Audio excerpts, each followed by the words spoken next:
ಉಡುಪಿ ಉಪ್ಪಿನಕುದ್ರು ಪ್ರೌಢಶಾಲೆಯಲ್ಲಿ ಮುಖ್ಯ ಶಿಕ್ಷಕಿ ಮಾಲತಿ ವಿ ಅವರಿಗೆ ಶಾಲೆಗೆ ಬಾರದಂತೆ ಬಹಿಷ್ಕಾರ ಹಾಕಿರುವ ಎಸ್ಡಿಎಂಸಿ ಅಧ್ಯಕ್ಷ ಹಾಗೂ ಸಹಶಿಕ್ಷಕಿಯವರನ್ನು ಅಮಾನತುಗೊಳಿಸಬೇಕೆಂದು ಆಗ್ರಹಿಸಿ ದಲಿತ ಸಂಘರ್ಷ ಸಮಿತಿ ಭೀಮಗರ್ಜನೆ ತಾಲೂಕು ಸಮಿತಿ ವತಿಯಿಂದ ಕುಂದಾಪುರ ತಾಲೂಕು ಪಂಚಾಯತ್ ಮುಂಭಾಗದಲ್ಲಿ ಪ್ರತಿಭಟನೆ ನಡೆಸಲಾಯಿತು.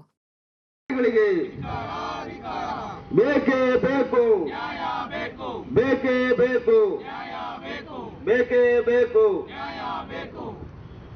ಹೋರಾಟ ಹೋರಾಟ ಗೆಲ್ಲುವ ತನಕ ಹೋರಾಟ, ಎಲ್ಲಿ ತನಕ ಹೋರಾಟ, ಗೆಲ್ಲುವ ತನಕ ಹೋರಾಟ, ಹೋರಾಟ ಹೋರಾಟ ಗೆಲ್ಲುವ ತನಕ ಹೋರಾಟ, ಎಲ್ಲಿ ತನಕ ಹೋರಾಟ, ಗೆಲ್ಲುವ ತನಕ ಹೋರಾಟ, ಯಾತಕ್ಕಾಗಿ ಹೋರಾಟ, ನ್ಯಾಯಕ್ಕಾಗಿ ಹೋರಾಟ.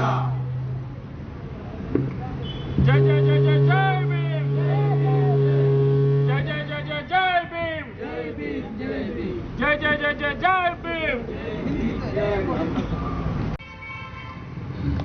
ಮಾಲೆ ಅರ್ಪಣೆ ಮಾಡೋದ್ರ ಮೂಲಕ ಉದ್ಘಾಟನೆಗೊಳ್ಳಲಿದೆ.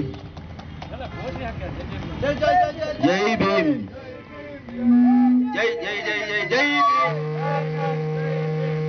ಜೈ ಜೈ ಭೀಮ್.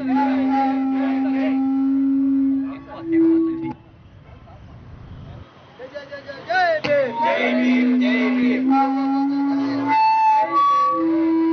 ಜೈ ಜೈ ಜೈ ಜೈ ಜೈ ಭೀಮ್, ಜೈ ಜೈ ಜೈ ಜೈ ಜೈ ಭೀಮ್. ಯಾಕಂದ್ರೆ ನಾನು ಹೇಳೋದು, ನಾವು ಕೋರ್ಟ್ ಚಾಲೆಂಜಿಗೆ ಹೋದ್ರೆ DDPI ಮನೆಗೆ ಹೋಗ್ತಾರೆ. ಇದು ಸ್ಪಷ್ಟ ದೌರ್ಜನ್ಯ ಆದಮೇಲೆ 24ಕ್ಕೆ 25ಕ್ಕೆ FIR ಆಗಿದ್ದು, ಅದಾದಮೇಲೆ 26ಕ್ಕೆ ಆದೇಶ ಮಾಡ್ತೀರಿ. ದೌರ್ಜನ್ಯಕ್ಕೆ ಒಳಗಾದ್ರ ಮೇಲೆ ದೌರ್ಜನ್ಯ ಮಾಡಿದ್ರೆ ಅದೊಂದು ಅಟ್ರಾಸಿಟಿ ಬಂತು. ಆದ್ದರಿಂದ ಆ ಕೇಸನ್ನು ಹಿಂಪಡಿಬೇಕು. ಇವ್ರನ್ನ ನಿಯೋಜನೆ ರದ್ದು ಮಾಡಿ, ನಾನು ಆ ಶಾಲೆಗೆ ಕೊಡಿ ಅಂತ ಹೇಳಲ್ಲ. ಇಲ್ಲಿ ಕುಂದಾಪುರಕ್ಕೆ ಬೇಕು DC ಇದಕ್ಕೆ ಅಧಿಕಾರಿ ಮಾಡಿ ಹಾಕಿ ಅಲ್ರಿ. ಯಾವ್ದು ಇದಿದೆ ಕೇಡರ್ ಇದೆ, PRC CRP ಅದನ್ನು ದಯವಿಟ್ಟು ಒಂದು ಹೊನಬಲ್ ರಿಕ್ವೆಸ್ಟ್.